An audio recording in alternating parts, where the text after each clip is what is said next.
She told me over dinner, a regular Thursday evening.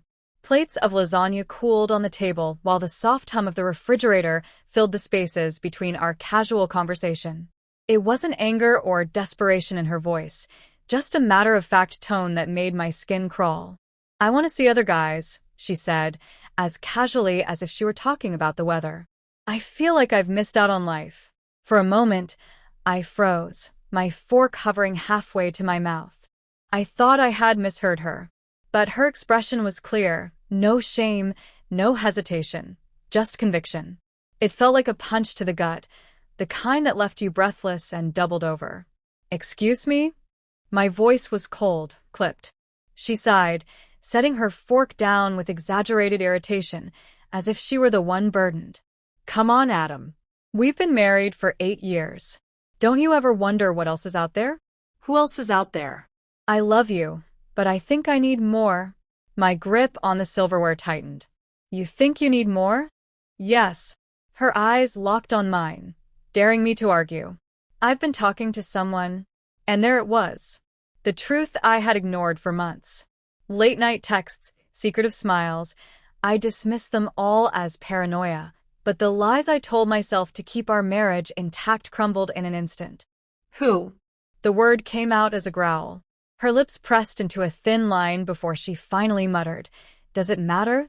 "Yes, it matters." "Who?" She hesitated, then straightened her shoulders. "His name is Tyler. He works at the gym." Tyler. I'd met him a couple of times. A cocky, attention-hungry guy who loved flexing in mirrors. Back then, I dismissed him as harmless. Now, his smirk burned in my memory like a brand. I pushed my chair back abruptly, the screech of wood on tile cutting through the silence. Claire flinched, but I didn't care. I needed air, space, anything but the suffocating weight of her betrayal.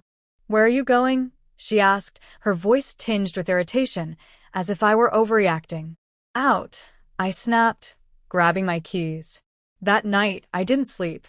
I sat in my truck in the driveway, staring at the darkened house and replaying every moment of our marriage. The laughter, the arguments, the quiet mornings over coffee. How had it come to this? By morning, I had a plan. Claire thought she held all the cards. She thought she could toss our marriage aside like an old pair of shoes and get away with it. But she underestimated me. I wasn't going to beg or plead. I wasn't going to cry. I was going to make her regret ever crossing me. Over the next week, I played the perfect husband. I acted as though nothing had changed, and Claire bought it. Her guilt, if she had any, was buried beneath the thrill of her newfound freedom. Meanwhile, I hired a private investigator, discreet but thorough. What he uncovered was worse than I imagined. Late-night meetings, hotel rooms, stolen kisses in the parking lot of the gym. They weren't even subtle. The first step was confrontation. Not with Claire, not yet with Tyler. I waited until Friday evening when I knew he'd be closing up the gym. I walked in just as he was locking the doors. "Hey, man," he said, flashing his infuriating grin. "Gym's closed?" "I'm not here to work out," I replied, my voice steady. "I'm here to talk about Claire." The grin faltered, and for a moment, I saw a flicker of fear in his eyes. I don't know what you're talking about." "Cut the crap, Tyler. I know everything." He stepped back, his bravado crumbling.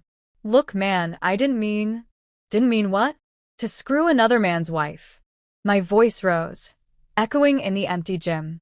"You think you're some hotshot, taking what doesn't belong to you? You're nothing but a coward," he stammered, but I didn't let him finish.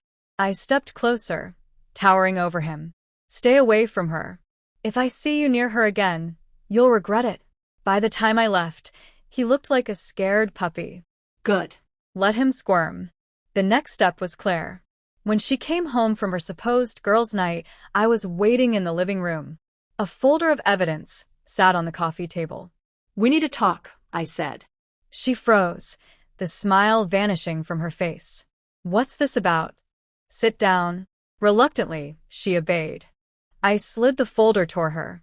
"Open it." Her hands trembled as she flipped through the photos and texts. Her face went pale. "Adam, I can explain." Don't. My voice was sharp. Don't insult me with lies. You wanted other guys? Congratulations, you got one. But now, everyone's going to know what kind of woman you really are. Her eyes widened. What do you mean? I've sent copies of this to your parents, your friends, and your boss. By Monday, your little secret will be public knowledge. She gasped, horror spreading across her face. You wouldn't. Try me. Tears streamed down her cheeks, but I felt nothing. No pity, no remorse. She'd made her bed. Now she could lie in it. The fallout was swift. Her parents disowned her. Her friends abandoned her. Her boss fired her for violating company values. Tyler quit the gym, unable to face the whispers and stares. Claire's perfect little world crumbled, leaving her isolated and humiliated. As for me, I filed for divorce, sold the house, and used the money to start fresh. I'd wasted enough years on someone who didn't deserve me. It was time to reclaim my life. Claire? She'll think twice before betraying someone again.